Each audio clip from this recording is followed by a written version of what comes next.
Welcome to Veranda race. Let's continue our learnings on nouns. ಈ unit ನಲ್ಲಿ ಏನು ಕಲ್ತ್ಕೊಳ್ಳೋದು ಅಂತ ನೋಡೋಣ. So confusing words. ಕೆಲವೊಮ್ಮೆ ನೌನ್ಸ್ಗಳನ್ನ ಸಿಂಗ್ಯುಲರ್ ನಲ್ಲೂ ಬಳಸ್ಬೋದು, ಪ್ಲೂರಲ್ ನಲ್ಲೂ ಬಳಸ್ಬೋದು. ವಿಚಿತ್ರ ಅಂದ್ರೆ ಸಿಂಗ್ಯುಲರ್ ನಲ್ಲಿ ಒಂದು ಅರ್ಥ ಇದ್ರೆ ಪ್ಲೂರಲ್ ನಲ್ಲಿ ಹಲವಾರು ಅರ್ಥಗಳು ಇರಬಹುದು. ಸೊ ಅದು ಏನು ಅಂತ ನೋಡ್ಕೊಳ್ಳೋಣ. ಕಸ್ಟಮ್ ಇಸ್ ಅ ಹ್ಯಾಬಿಟ್, ಅಳವಡಿಸ್ಕೊಂಡು ಬಂದಿರೋದು. It's a custom. ಅದೇ ತರ ಕಸ್ಟಮ್ಸ್ ಅಂದ್ರೆ ಒಂದು ಹ್ಯಾಬಿಟ್ಸ್ ಆಗತ್ತೆ. ಇನ್ನೊಂದು ಡ್ಯೂಟೀಸ್ ಲೆವೀಡ್ ಆನ್ ಇಂಪೋರ್ಟ್ಸ್ ಅಂದ್ರೆ ಕಸ್ಟಮ್ ಡ್ಯೂಟಿ ಅಂತೀವಿ, ಅಂದ್ರೆ ಕಸ್ಟಮ್ಸ್ ಡಿಪಾರ್ಟ್ಮೆಂಟ್. ಹೊರದೇಶದಿಂದ ಏನಾದರೂ ತಂದಾಗ ಅದ್ರ ಮೇಲೆ ನಮ್ಮ ದೇಶಕ್ಕೆ ಒಳಗೆ ಬರಕ್ಕೆ ಅದಕ್ಕೊಂದು ಟ್ಯಾಕ್ಸ್ ಹಾಕ್ತಾರೆ, ಅದು ಕಸ್ಟಮ್ಸ್. ಸೊ ಸಿಂಗ್ಯುಲರ್ ನಲ್ಲಿ ಒಂದರ್ಥ, ಪ್ಲೂರಲ್ ಅಲ್ಲಿ ಎರಡು ಅರ್ಥ. ಅದೇ ತರ ಎಫೆಕ್ಟ್ ಅಂದ್ರೆ ರಿಸಲ್ಟ್, ಪರಿಣಾಮ. Effect of this is this ಅಂತೀವಿ, ಅಂದ್ರೆ ಪರಿಣಾಮ. ಪ್ಲೂರಲ್ ನಲ್ಲಿ ಇಟ್ ಕುಡ್ ಬಿ ಒಂದು ಪರಿಣಾಮಗಳು, ಇನ್ನೊಂದು ಪ್ರಾಪರ್ಟಿ. ಪ್ರಾಪರ್ಟಿಗೂ ಎಫೆಕ್ಟ್ಸ್ ಅಂತ ಅಂತೀವಿ. ನೆಕ್ಸ್ಟ್ ಮ್ಯಾನರ್ ಅಂದ್ರೆ ಮೆಥಡ್, ಮಾಡುವ ವಿಧಾನ. ಮ್ಯಾನರ್, ಮ್ಯಾನರ್ಸ್ ಒಂದು ಕರೆಕ್ಟ್ ಬಿಹೇವಿಯರ್. ಸಿಂಗ್ಯುಲರ್ ನಲ್ಲೇ ಒಂದು ಅರ್ಥ, ಪ್ಲೂರಲ್ ನಲ್ಲೇ ಬೇರೆ ಅರ್ಥ. ಮ್ಯಾನರ್ ಮಾಡುವ ವಿಧಾನ, ಮ್ಯಾನರ್ಸ್ ನಡ್ಕೊಳ್ಳುವ ರೀತಿ. Next moral, amoral. ಮಾರಲ್ ಒಂದು. ನೆಕ್ಸ್ಟ್ ಮಾರಲ್ಸ್, ಮಾರಲ್ ಲೆಸನ್ಸು ಆಗಿರ್ಬೋದು, ಕಾಂಡಕ್ಟು ಆಗ್ಬೋದು. ಅಂದ್ರೆ ನಡ್ಕೊಳ್ಳುವ ರೀತಿ, ಒಳ್ಳೆತನ ಮಾರಲ್.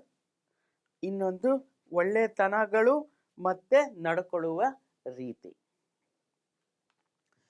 ಪೇನ್, ನೋವು ಸಿಂಗ್ಯುಲರ್ ನಲ್ಲಿ. ಪ್ಲೂರಲ್ ನಲ್ಲಿ ನೋವು ಒಂದು, ಇನ್ನೊಂದು ಕೇರ್ ಅಂಡ್ ಎಕ್ಸರ್ಷನ್. ಅಂದ್ರೆ ಮಾಡುವುದು, ಅನುಭವಿಸುವುದು. ಅಂದ್ರೆ ಇಂಥ ಕೆಲಸ ಮಾಡುವಾಗ ಅದರಿಂದ ಹೊರಬರುವ ಪ್ರೀತಿ, ಪೇನ್ಸ್. Next premise, proposition. ಇನ್ನೊಂದು ಪ್ರಪೋಸಿಷನ್ಸ್ ಅಂಡ್ ಬಿಲ್ಡಿಂಗ್ಸ್, ಮುಂದಿಡುವುದು. ಅಂದ್ರೆ ಪ್ರಿಮೈಸ್, ಪ್ರಪೋಸಿಷನ್. ಪ್ರಪೋಸಿಷನ್ ಮುಂದಿಡುವುದು ಏನಾದ್ರು, ಇನ್ನೊಂದು ಮುಂದಿಡೋದೊಂದು, ಮತ್ತೆ ಬಿಲ್ಡಿಂಗ್ಗಳು. ಬಿಲ್ಡಿಂಗ್ಗಳಿಗೂ ಪ್ರಿಮೈಸಸ್ ಅಂತ ಕರಿತೀವಿ. ಕ್ವಾರ್ಟರ್, ಈಚ್ ಫೋರ್ತ್ ಪಾರ್ಟ್, ಒಂದರಲ್ಲಿ ನಾಲ್ಕನೇ ಭಾಗ ಕ್ವಾರ್ಟರ್. ಕ್ವಾರ್ಟರ್ಸ್ ಒಂದರಲ್ಲಿ ನಾಲ್ಕನೇ ಭಾಗ, ಇನ್ನೊಂದು ಉಳ್ಕೊಳ್ಳುವ ಜಾಗ, ಲಾಡ್ಜಿಂಗ್ಸ್. ಅಂದ್ರೆ ಸರ್ವೆಂಟ್ ಕ್ವಾರ್ಟರ್ಸ್, ಸ್ಟಾಫ್ ಕ್ವಾರ್ಟರ್ಸ್ ಅಂತೀವಿ. So that is also a living place. Spectacle, a sight, ತುಂಬಾ ಅದ್ಭುತವಾಗಿ ಕಾಣುವಂತಹ ದೃಶ್ಯ, ಸ್ಪೆಕ್ಟಕಲ್.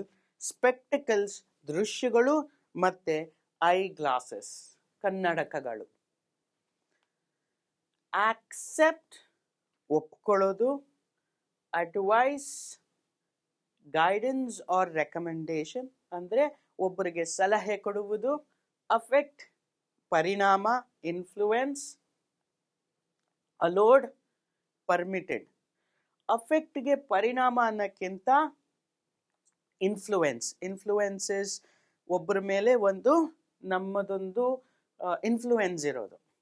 ನೆಕ್ಸ್ಟ್ ಅಲೋಡ್, ಪರ್ಮಿಟೆಡ್ ಬಿಡುವುದು.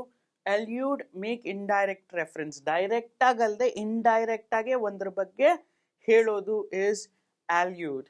ನೆಕ್ಸ್ಟ್ ಎಕ್ಸೆಪ್ಟ್, ಅದು ಹೊರತುಪಡಿಸಿ, ಲೀವ್ ಔಟ್. ಅಡ್ವೈಸ್ SC ಇರುವಾಗ to offer suggestions about the best, best one ಬಗ್ಗೆ ಸಲಹೆ ಕೊಡೋದು. ಎಫೆಕ್ಟ್ ರಿಸಲ್ಟ್, ಹೊರಬರುವುದು. ಅಲೌಡ್ ಕ್ಲಿಯರ್ ಆಗಿ ಕೇಳಿಸೋದು. Elude escape from something. So allude indirect ಆಗಿ ಯಾವುದೋ ಹೇಳೋದು, ಎಲ್ಯೂಡ್ ಯಾವ್ದ್ರಿಂದಾದ್ರೂ ಓಡ್ ಹೋಗೋದು. ಅಲೋಡ್ ಬಿಡೋದು, ಅಲೌಡ್ ಜೋರಾಗಿ ಕೇಳಿಸೋದು. ಸೊ ಒಂದೇ ತರ ಹೆಚ್ಚು ಕಡಿಮೆ ಪ್ರೊನೌನ್ಸಿಯೇಷನ್ ಬರುತ್ತೆ, ಕೆಲವೊಮ್ಮೆ ಸ್ಪೆಲ್ಲಿಂಗ್ ಬೇರೆ ಇರುತ್ತೆ, ಆದ್ರೆ ಅರ್ಥನೂ ಬೇರೆ ಇರುತ್ತೆ.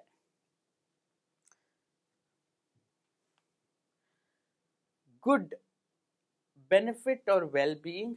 Goods, merchandise. ಗುಡ್ ಅಂದ್ರೆ ಒಳ್ಳೆಯದು, ಗೂಡ್ಸ್ ಅಂದ್ರೆ ಸಾಮಾನುಗಳು. Physique, medicine. physics subject.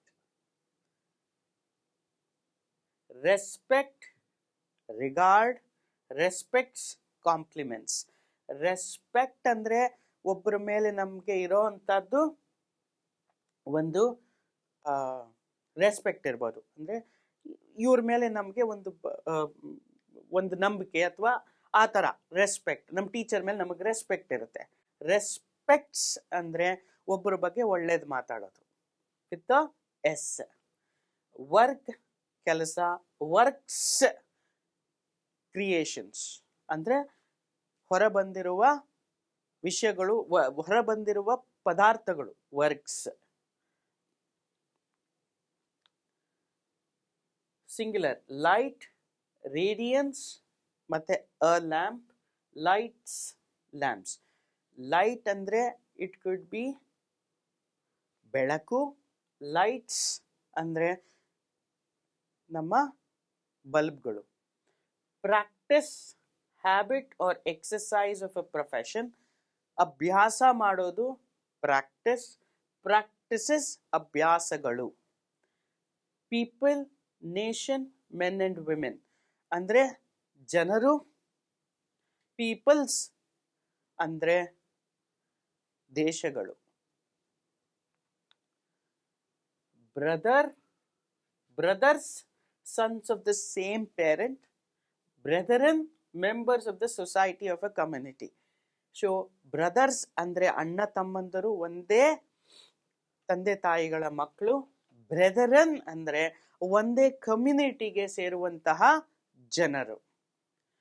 Cloth ಬಟ್ಟೆ, ಕ್ಲಾತ್ಸ್ ಅಂದ್ರೆ ಬೇರೆ ಬೇರೆ ಬಟ್ಟೆಗಳು ಅಥವಾ ಗಾರ್ಮೆಂಟ್ಸ್.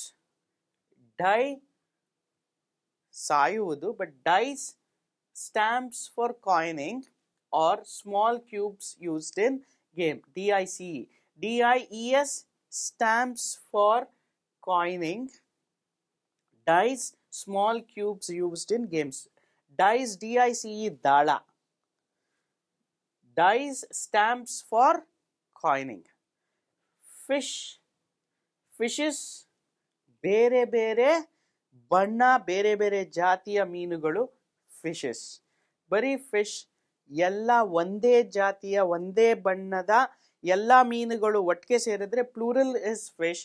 ಫಿಶಸ್ ಯಾವಾಗ ಆಗತ್ತೆ ಅಂದ್ರೆ ಬೇರೆ ಬೇರೆ ಬಣ್ಣ, ಬೇರೆ ಬೇರೆ ಜಾತಿಗಳ ಮೀನುಗಳನ್ನ ರೆಫರ್ ಮಾಡಿದಾಗ ಫಿಶಸ್ ಅಂತೀವಿ. ಸೊ ಇದರಲ್ಲಿ ಏನೇನು ಕಲ್ತ್ಕೊಂಡ್ವಿ? ಒಂದೇ ಪದ ಸಿಂಗ್ಯುಲರ್ಗೆ ಒಂದು ಅರ್ಥ ಕೊಡ್ಬೋದು, ಪ್ಲೂರಲ್ಗೆ ಒಂದು ಅರ್ಥ ಕೊಡ್ಬೋದು. ಮತ್ತೆ ಒಂದೇ ಸ್ಪೆಲ್ಲಿಂಗ್ ಇರ್ಬೋದು, ಎರಡು ಅರ್ಥ ಇರ್ಬೋದು, ಅಥವಾ ಸ್ಪೆಲ್ಲಿಂಗ್ ಬೇರೆ ಬೇರೆ ಇರ್ಬೋದು, ಪ್ರೊನೌನ್ಸಿಯೇಷನ್ ಒಂದೇ ಥರ ಇರ್ಬೋದು, ಅರ್ಥ ಬೇರೆ ಬೇರೆ ಇರ್ಬೋದು.